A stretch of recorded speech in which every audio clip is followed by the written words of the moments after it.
I'm so excited to share with you because I haven't talked about books on my channel, I don't know if ever. And so this is going to be new for me. It's going to be new for you.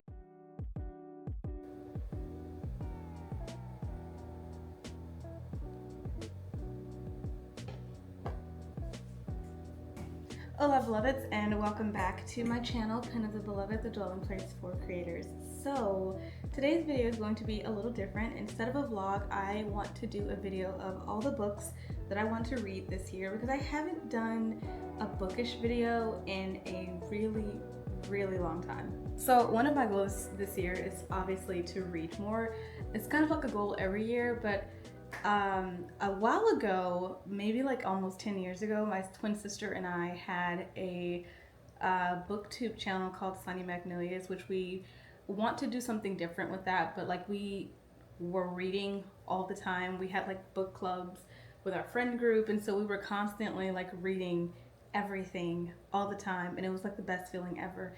And I feel that I've been trying to recapture that love of reading because I grew up reading books. I was the kid that always begged my mom to take me to the library because I just really loved libraries, and it got to the point where she was like, Antavia, stop asking me to take you to the library, okay?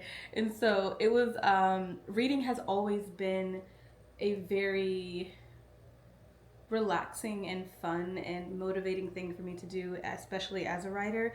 And so I have a couple of books, maybe like 5 or 6 total, that I kind of want to read throughout the year. And some of them are dense, some of them are heavy and thick books, but it's a mix between fiction, nonfiction, biography, autobiography, and even some theology. And so the goal is to kind of read what I want to read without feeling pressure to read like what's like currently coming out, because I know a lot of people try to stay on top of like the newest young adult book or new adult book that's coming out, and I feel like I can't keep up with it. It's like K-pop. There's always a band that's making a comeback, and it's like too hard to keep track of it at all. Too hard to keep track of it all the time at one time. So yeah. But yeah, so I will be heading into a work meeting in like 6 minutes on my laptop, which it's been freezing in Texas this week. We had a sort of freeze. I didn't get any snow, like inches of snow in my city this past couple of days, which is kind of a blessing because I mean the last time we had like snow, there was like a snowstorm, and so we didn't have a storm this time, but Dallas actually did get snow, which was really cool to see the videos. But I love snow and really wanted some this time, but I was able to see a couple of flurries fall, which that's enough for me until I can get around real snow at some point. But yeah, keep watching and stay tuned for my list of books. I'm so excited to share with you because I haven't talked about books on my channel, I don't know if ever. And so this is going to be new for me. It's going to be new for you. And also let me know what it is you're reading this year, or if you have any reading goals for the year at all. So, it's January 12th. I started filming this vlog or this video on Friday because I was going to be super productive and I was going to finish work and then I was going to film my vlog. I ended up just being super productive with work, and so I ended up not filming the part of the video where I talk about what books I'm going to be reading for 2025. So I have a list of books and I've segmented them based on fiction books I want to read this year, nonfiction books I want to read this year, which is kind of like including a subcategory of like theological or theology-based books on Christianity and faith. And so I have all these books. It's not a lot. I used to be one of those Goodreads challenge persons where I would try to do like 24 books in a year, which to some is not very large, but to me that was pretty big. I think my goal of books this year, because I don't really want to set one, I just want to finish books in their entirety. The amount of books don't really matter to me. I just want to read consistently, and so that's pretty much my goal. So one of the books I'm currently reading right now that is on my list is this book, Anna Karenina by Leo Tolstoy. I've had this book for a number of years. I've always wanted to read it, and I never have. So I started reading this one book a couple of years ago that was based in Russia. It was a nonfiction book that was actually really good, and I want to finish it, but it's not on my list for the year. But it really made me interested in Russian literature because I've never really read it before. So I want to start with this book. I've already started it. I am a person that reads more than one book at once, and so some of the books on my list I've already started. And so this is one of the books I've already started. And so following up to Anna Karenina is another Russian writer. I think he's Russian. I'm pretty sure that he is. Yes, he's Russian. This book is called The Idiot by Fyodor Dostoevsky. I always have trouble kind of saying this name, Dostoevsky. And so this book, there was a girl I was following on Instagram who was in an undergraduate program of the same school that I went to.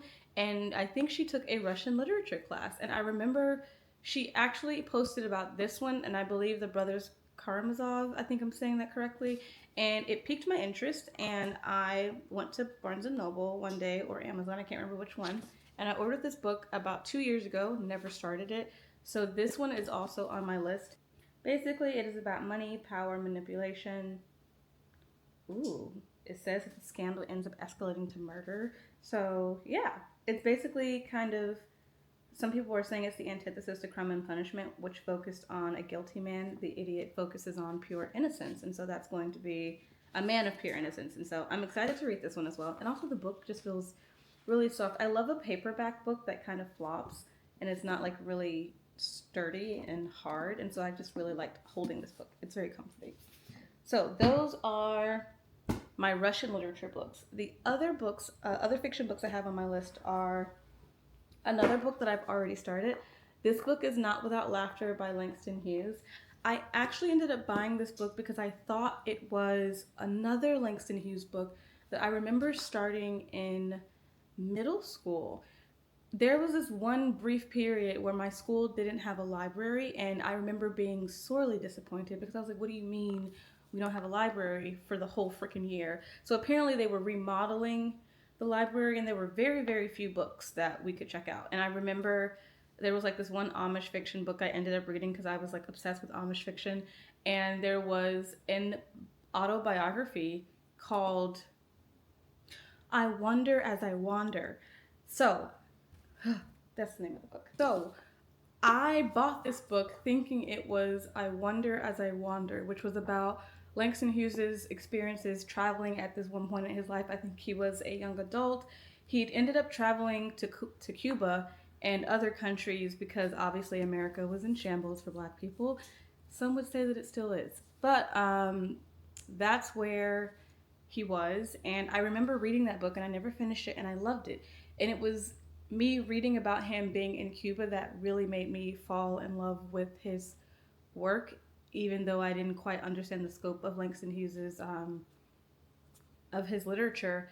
But I remember we had obviously like read his poems in school, like The Crystal Stair, A Dream Deferred, all of these different. I think The Crystal Stair might have been in The Dream Deferred. I can't remember which one, but we did read a couple of his poems in.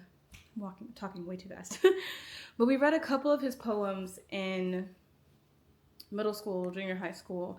And so when I saw this beautiful book in Barnes & Noble, this is actually the collection, a specific Penguin Classic collection. I think it's called Penguin Vitae. And so when I saw this book, I fell in love with the cover, one. And two, because it's not without laughter, it made me think of I Wonder as I Wander, and I thought it was that book. And when I started reading it, I was like, this doesn't seem like the book that I remember. And I was like, one primary reason being because it's fiction and it was not talking about Langston Hughes' life at all. And I was like, oh, this isn't the book that I thought it was. Because I actually ended up buying the ebook first years ago, thinking it was the same book. But this book is about a family in what part of the country? Are they in Missouri? But essentially this follows the story of a kid named Sandy and his family, and they are a Black American family.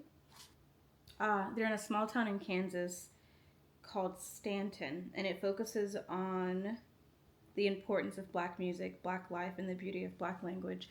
And I love reading this book because it reminds me of home, even though I am not from Missouri. I'm from Mississippi. Or not from Kansas, I'm from Mississippi. But it just sounds like my aunts, and it sounds like my family, and it's very beautifully Black, and I love it. I love his writing style because, again, I was introduced to Langston Hughes through fiction and then his autobiographical work. And so reading fiction that I didn't even really knew that he wrote is really, really cool. And so I'm loving the book. I'm on chapter 5 so far. Technically chapter 6, but I'm going back a chapter because I don't remember the last thing I read. But this is I think this is the second to last fiction book on my list. And then next I have The Invention of Wings by Sue Monk Kidd. If you don't know who she is also the woman who wrote Secret Life of Bees. And if you aren't familiar with The Secret Life of Bees, you may remember the movie with Queen Latifah and Dakota Fanning. I was a huge Dakota Fanning fan when I was like my entire childhood. I just loved Dakota Fanning so much, and we were like the same age. And I was like, it's so cool. She's like in all these movies that I love, like Uptown Girls, War of the Worlds, I Am Sam, all of these wonderful movies. And so I bought this book, I think at a book fair, along with The Secret Life of Bees, because I wanted to give it a shot.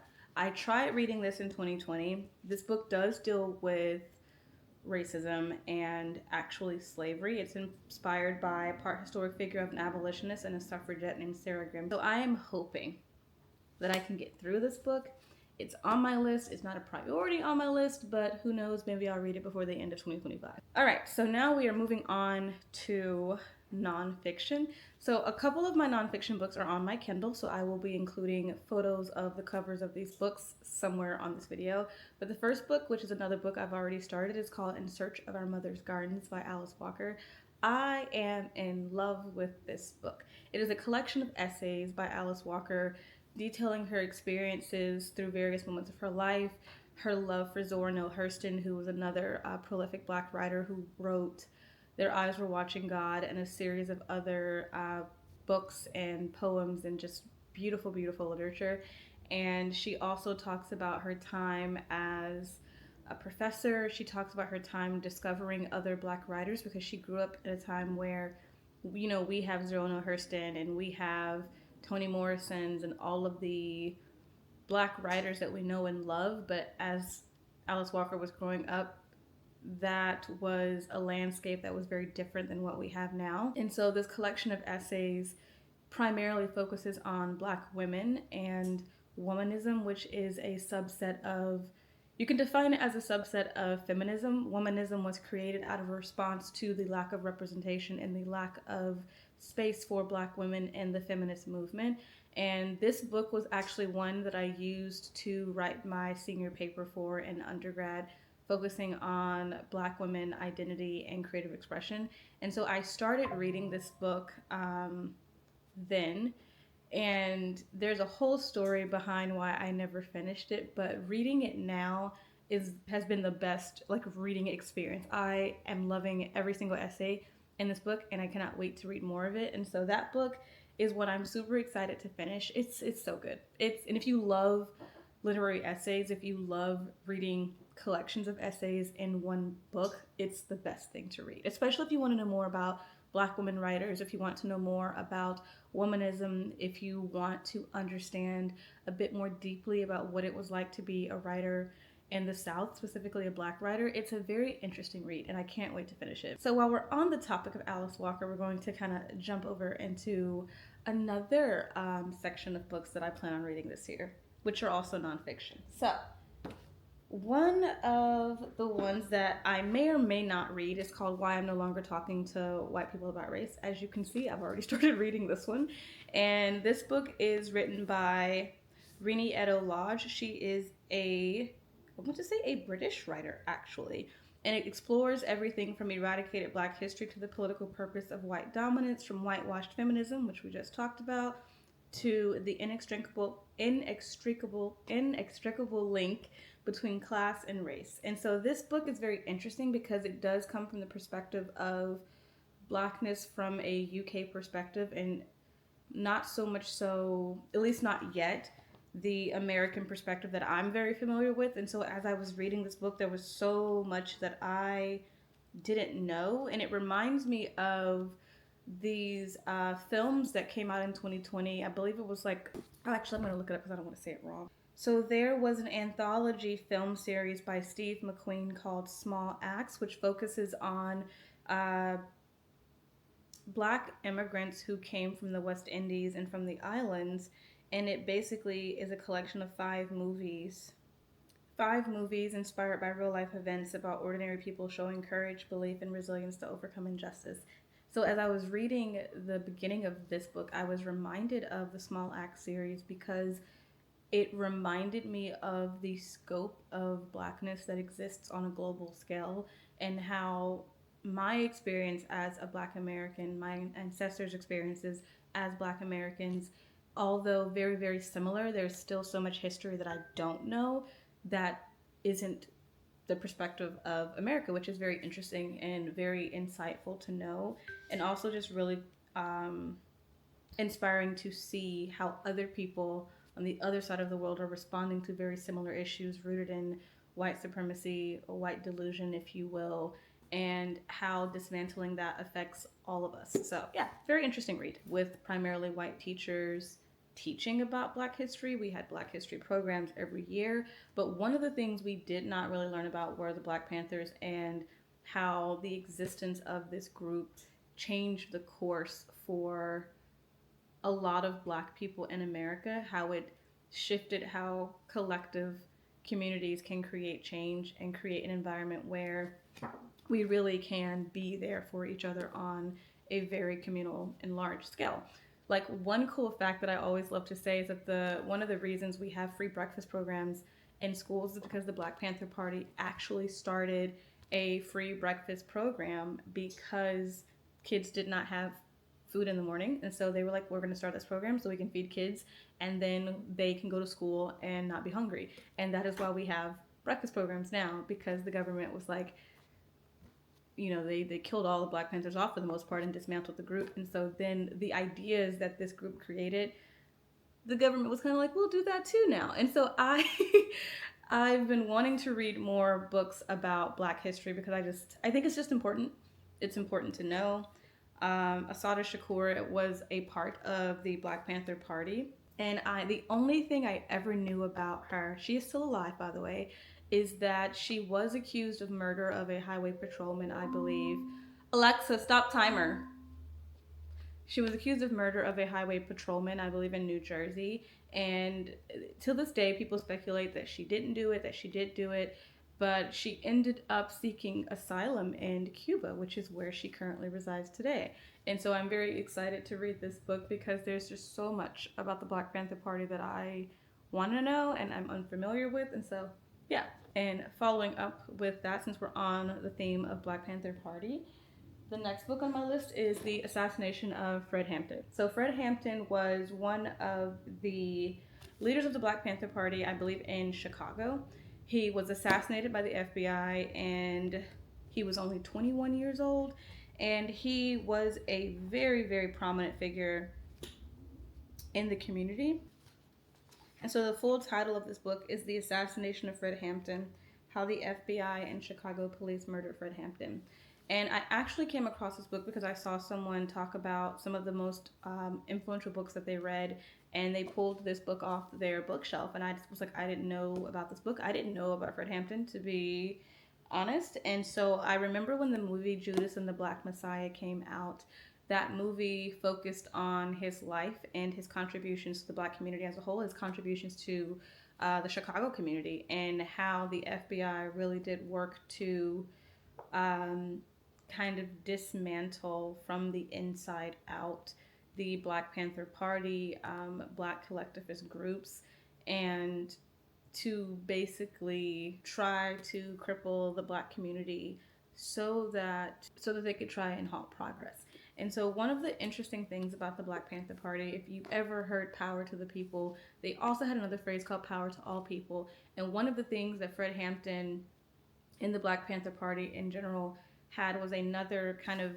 facet of the party called the Rainbow Coalition, where they were striving to create unity between different classes within, the world. So not only were they working for the liberation of Black people, they were working for the liberation of all people, which included Asian people, it included poor white people, it included Latino people, because as we are all coming to know, as some people like to call it, collective consciousness, we are realizing that it is not just a race issue, but a class issue as well. And Fred Hampton, way back in in the 1960s was talking about collective liberation on a scale that would change the scope of how we could interact with each other, interact with the world around us, and dismantle systems that are in place that are actually negatively impacting how we go about our daily lives. And so I have been wanting to read this book for a number of years.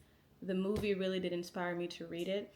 I do, just a trigger warning, I do not recommend you go watch that movie if you are super unfamiliar with how intricate the FBI was in dismantling groups and systems.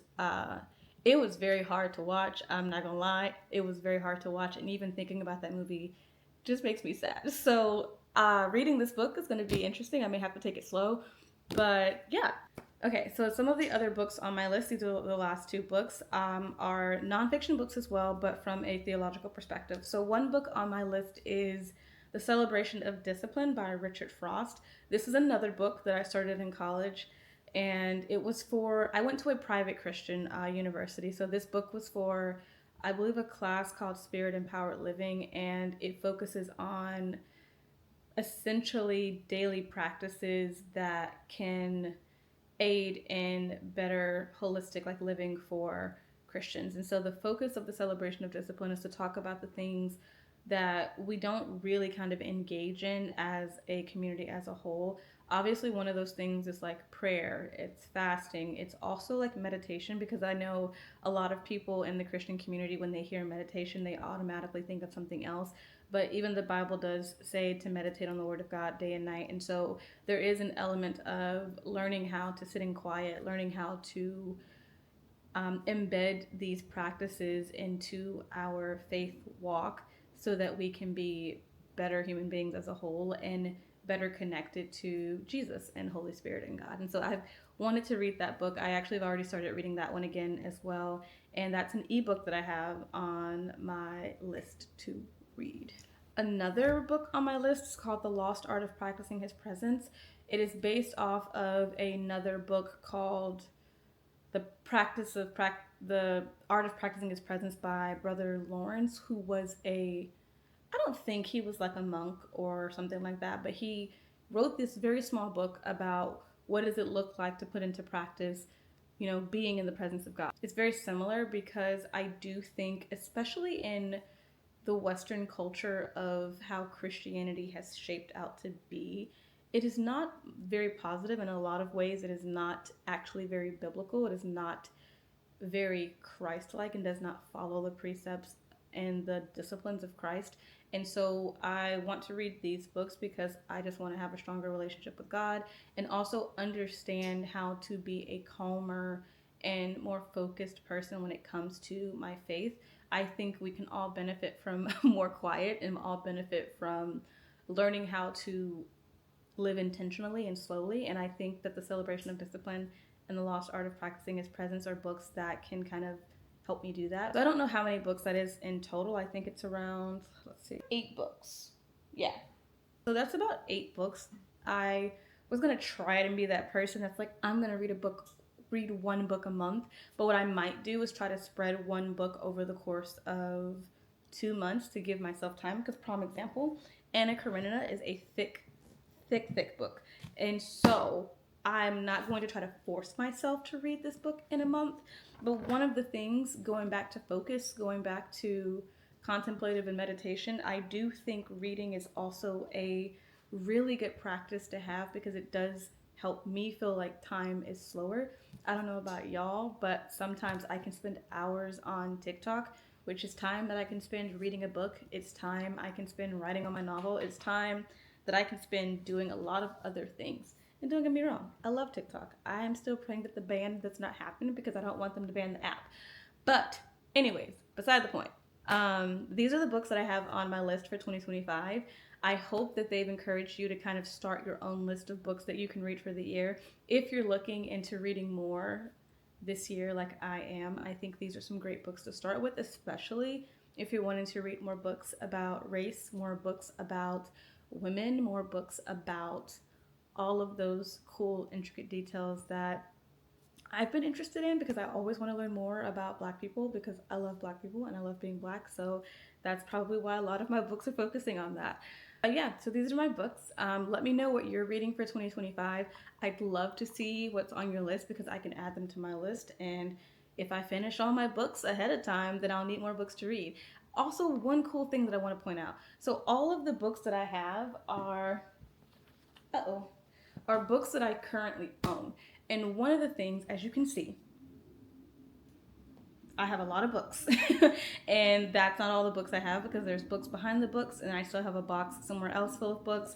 And one of my goals is to read the books that I actually own instead of following book talk trends or YouTube book trends, because I think booktube is still a thing. I'm not sure. But I know at one point, one of the things that I was doing was reading the books that everyone else was reading. And there's nothing wrong with that. But I also know that there's more to the world than the perspectives I see on social media. And so I want to engage with literature that I'm interested in actually reading, not just because it's popular. And so that's why and also I want to buy less books, and that's another thing is why I want to engage with the books I have and engage with the books I have on my Kindle, because I have a lot of books on my Kindle that I have not even started.